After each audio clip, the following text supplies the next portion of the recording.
Pagi ini kita akan sama-sama mempelajari firman Tuhan ya, dan kita percaya bahwa firman Tuhanlah yang sanggup memberikan kita pengajaran, tuntunan, bahkan nasihat agar hidup kita semakin berkenan di mata Tuhan.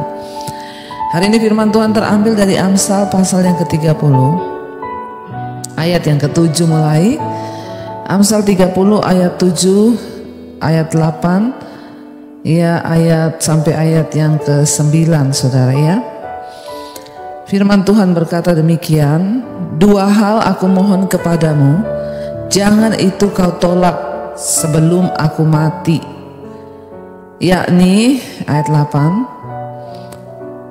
"Jauhkanlah daripadaku kecurangan dan kebohongan, jangan berikan kepadaku kemiskinan atau kekayaan. Biarkanlah aku menikmati makanan yang menjadi bagianku." Ayat 9, "Supaya kalau aku kenyang, aku tidak menyangkalmu dan berkata, siapa Tuhan itu? Atau kalau aku miskin, aku mencuri dan mencemarkan nama Allahku." Saudara, ini adalah sepotong doa yang luar biasa dari Agur bin Yake ya. Doa yang dipanjatkan kepada Tuhan, doa yang lain daripada yang lain, saudara. Kalau semua orang meminta kekayaan ya, tetapi lain dengan Agur ini ya. Agur ini tidak diketahui, saudara ya, asal usulnya. Bahkan kecuali yang diketahui tentang Agur ini, dia adalah seorang guru yang bijaksana ya, dan mungkin berasal dari kerajaan Lemuel. Ayat yang ke-7 dia berkata, "Jauhkanlah daripadaku kecurangan. Dua hal yang aku mohonkan kepadamu ya Tuhan ya." Dia berkata, jangan ini kau tolak sebelum aku mati. Dia memohon pada Tuhan supaya jangan ditolak doanya. Apa permintaannya itu? Jauhkanlah daripadaku kecurangan dan kebohongan, jangan berikan kepadaku kemiskinan atau kekayaan. Biarkanlah aku menikmati makanan yang menjadi bagianku. Dia meminta yang pertama adalah jauhkan daripadaku kecurangan dan kebohongan. Ya, tidak ada hidup yang paling berbahagia di dunia ini selain hidup dalam kebenaran dan kekudusan. Ya, sehebat apapun orang kelihatan hidupnya di luar, kalau itu semua adalah hasil dari kejahatan dan kebohongan, maka itu tidak akan membawa berkat bagi hidup kita. Karena itu Agur berkata, yang pertama yang aku minta Tuhan, jauhkan daripadaku kecurangan dan kebohongan. Ya, mari kita juga mau berdoa hari ini. Tuhan, kami berdoa, jauhkan daripada kami kecurangan dan kebohongan. Biarlah kami hidup dalam kebenaran Tuhan ya. Dan yang kedua doanya adalah jangan berikan padaku kemiskinan atau kekayaan. Ya, dia tidak mau menerima kemiskinan atau kekayaan, saudara. Memiliki terlalu banyak uang itu bisa berbahaya justru ya. Kalau orang terlalu kaya tapi nggak takut Tuhan tuh bahaya. Ya, demikian juga kalau memiliki terlalu sedikit atau menjadi orang miskin juga itu bahaya, nggak enak. Iya, keadaan yang miskin itu bisa berbahaya bagi spiritual bahkan fisik manusia, saudara ya. Karena menjadi miskin juga tidak enak.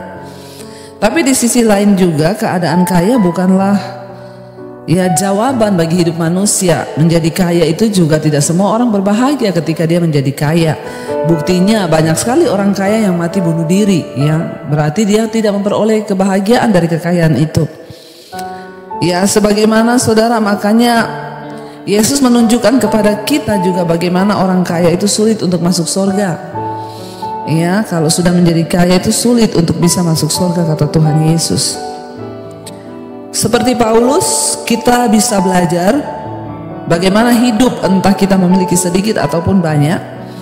Ya, tapi hidup kita itu lebih besar kemungkinan ya kita bisa efektif jika kita tidak mengalami kemiskinan atau kekayaan. Jadi yang sedang-sedang saja.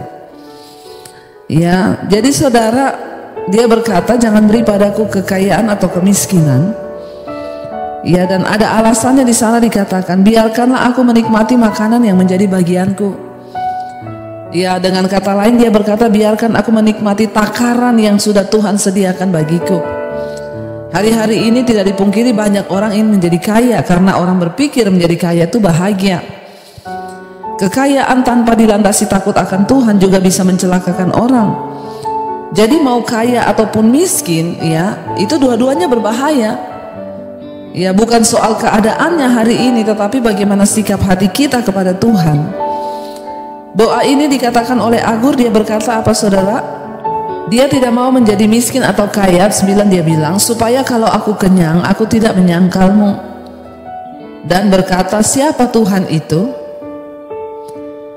Ya, sebaliknya dia bilang, kalau aku miskin, aku tidak mencuri dan mencemarkan nama Allahku. Dia berkata, jangan beri padaku kekayaan supaya aku tidak melupakan Tuhan. Seringkali orang kalau sudah kaya saudara, ya, dia berpikir bahwa semua yang dia dapat itu dari dirinya, bukan karena Tuhan lagi.